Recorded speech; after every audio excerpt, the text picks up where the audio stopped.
আমার মাওলা বাবার শান সবাই তো বুঝতে পারে না। গতকালকে গিয়েছিলাম, দেখেছি এই যে গত কিছুদিন আগে আমরা দরবারে যারা খলিফার আওলাদ, আমাদের কলিজাটা অনেক বড় হয়ে গেছে। মাওলা হুজুরের কেন শুকরিয়া আদায় করি? আমি তো অন্য দরবারের একজন শাহজাদা। কেন আমি মাওলা হুজুরকে এত ভালোবাসি? কারণ আছে।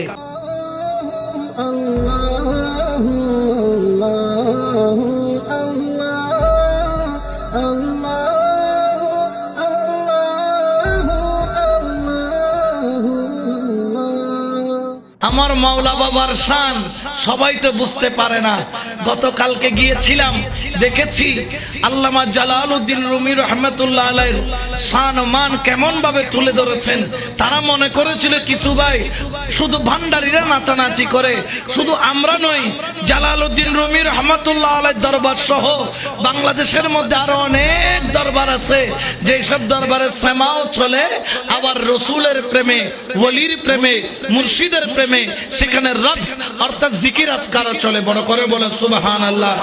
আজকে একটা স্ট্যাটাস পড়লাম, খুব ভালো লাগলো। বলতেছেন একমাত্র বাংলার জমিনে বিশুদ্ধ গীবত ছাড়া, হারামি ছাড়া, গালাগালি ছাড়া, কাটাকাটি ছাড়া একটাই মাহফিল আছে, যেটার নাম হচ্ছে সেমা মাহফিল। এটা হলো গালাগালি,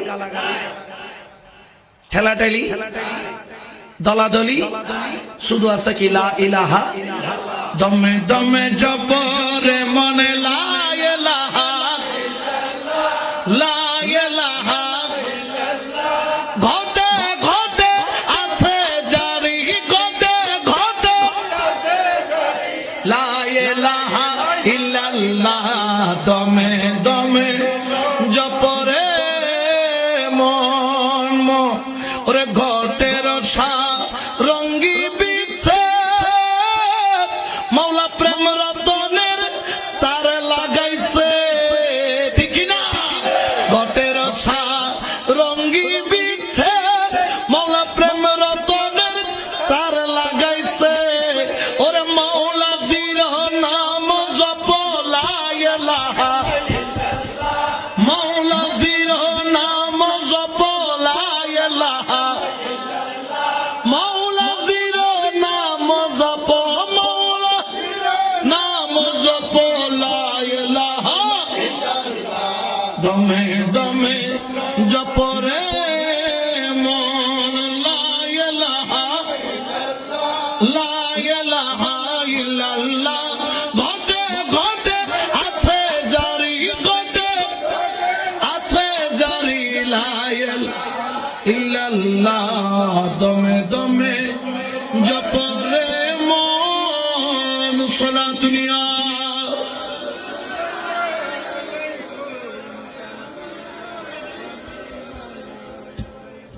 আমি এটা আমার অন্তরের কথা বললাম, আমিও তো ওয়াজ করি, কিন্তু তারপরও আমার কেন জানি মনে হয় সেমা মাহফিলের মতো পবিত্র আর কোন মাহফিল, কারণ সেখানে কোনো গালাগালি, ঠেলাঠেলি, দলাদলি, শুধু একটাই নাম জপে, মুর্শিদের নাম, মৌলার নাম, মুস্তাফার নাম, আল্লাহর নাম। সুবহানাল্লাহ বলেন। ওই নামে কে রাজি? জোরে বলেন না কে রাজি? ওই নামের মধ্যে আল্লাহও রাজি, আল্লাহর বন্ধুও।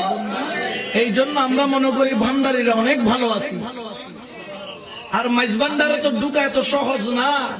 এখন তো অনেক বাতিল ইয়া নবী সালাম আলাইকা পড়ছে, फरन न फरन ये बहुत बात है दी मुस्तफा जाने रहमत पहला को सलाम शम्ह बज में हिदायत पे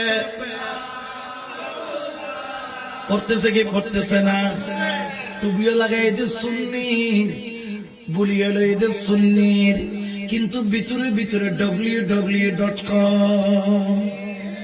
ঠিক কিনা এখন বুঝবেন কিভাবে সে ডব্লিউ কিনা কারণ আমি তো প্রত্যেকে তার মন দেখতে পারতে কিন্তু মাইজভান্ডারের ডব্লিউর কোন জায়গা এখানে দুইটা ব্যারিকেড আছে যে ব্যারিকেড কখনো বাতিলরা উতরে যাইতে পারে একটার নাম হচ্ছে সেমা আরেকটার নাম হচ্ছে তাজিমি সেজদা যে দুইটা বাতিলের বাপদাদার জীবনে পক্ষে সম্ভব জোরে বলে না হবে এই জন্য বাতিলরা মাইজবান্ডার ঢুকতে পারে না, এটা তাদের একটা বড় দুঃখের বিষয়, ঠিক কিনা?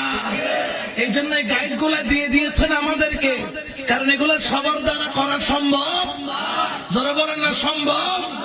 ঢোলের বাড়ি কি সবাই শুনতে পারে? কেউ ঢোলের বাড়ি শুনে মাওলার বাড়ি যায়, আবার কেউ ঢোলের বাড়ি শুনে জ্বলে কি জ্বলে না, জোরে হয় না, জ্বলে না জ্বলে, মাঝে মাঝে পুলিশও আনে, ওটা বন্ধ করো। আর যখন বিবাহ অনুষ্ঠানে, মেহেদি অনুষ্ঠানে 5 পিয়ার 6 পিয়ার ডেক্সাইড লাগাইয়া, ও বন্ধু তুমি কোথায়? ফুতুর বউ আনার ফুতুরলে বিয়ে করে, বন্ধু তুমি কোথায়? এত কোথাইতে হনার সমস্যা, তখন যায় হতো না ফুয়াশা কেন মজা ঘরের দেয়, কি ঘরের দেয় মজা, একদিন ঘরের দেয় কি। তো বাবারে, তোমার ছেলে বিয়ে দিলা, প্যাকেজ অনুষ্ঠান দিলা, তখন তুমি তোমার ওইটা বন্ধ করতে পারলা না। তোমার ছেলের বউয়ের, তোমার মেয়ের বিয়েতে তুমি দেখা গেল যে সেখানে আইনা তুমি মেয়ে না চাইলা, ছেলে না চাইলা, নাট্য হওয়ার নাচ যারা হয় আর কি, এটা বন্ধ করতে পারলা না। আর ভান্ডারীরা যখন আল্লাহ আল্লাহ জিকির করতেছে সেমা মাহফিলের মধ্যে তালে তালে, সেটা তোমার কাছে খারাপ লাগে, সেটা তোমার কাছে কি লাগে? খারাপ লাগে। সেমা মাহফিল একটু বসে দেখোই না, একটু বসে দেখোই না সেমা মাহফিল কি জিনিস। গাউসে পাক পীরানে পীর দস্তগীরের দরবারে আমার খাজা গরিবে নওয়াজ 50 দিনের উপরে ছিলেন, একদিনও তার মুখটা ছিল অন্ধকার, তার চেহারার মধ্যে কোনো খুশি নাই।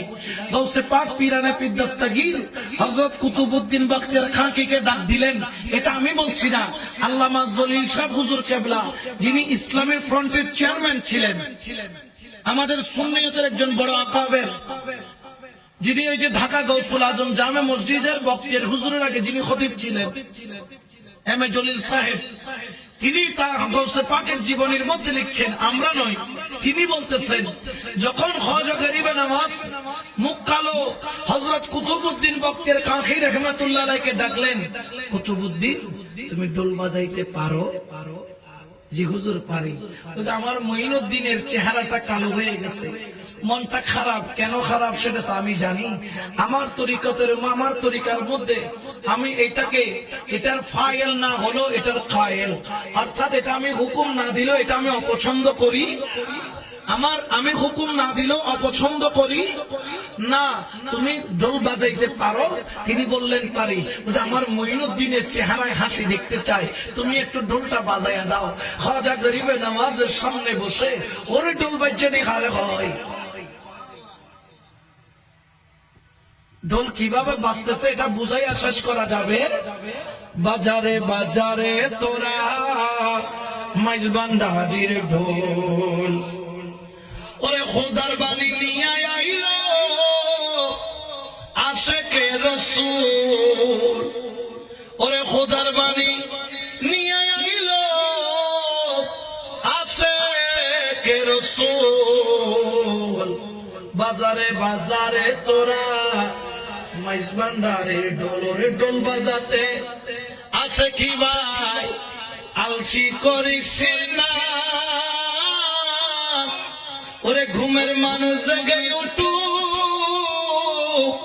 আসুক চেতনা, ওরে ঢোল বাজাতে আসে কি ভাই, আলসি করিস না, ওরে ঘুমের মানুষ জেগে উঠু, আসুক চেতনা, ওরে দিনের বাগান ঝিমিয়ে গেছে, ওরে দিনের বাগান ঝিমিয়ে গেছে, তাতে ফুটুক ফুল, ওরে বাজারে বাজারে তোরা মেজবান্ডারির ঢোল। সুবহানাল্লাহ।